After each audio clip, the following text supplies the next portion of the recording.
வந்து விடிந்தும் விடியாத காலை பொழுதாக விளைந்த கலை அன்னமே. நதியில் விளையாடி கொடியின் தலை சீவி நடந்த இளம் தென்றலே. வளர்பொதிகை மலை தோன்றி மதுரை நகர் கண்டு பொலிந்த தமிழ் மன்றமே.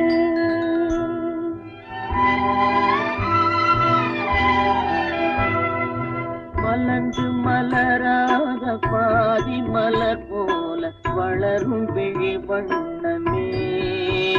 வந்து விடிந்தும் விடியாத காலை பொழுதாக விளைந்த கலை அன்னமே.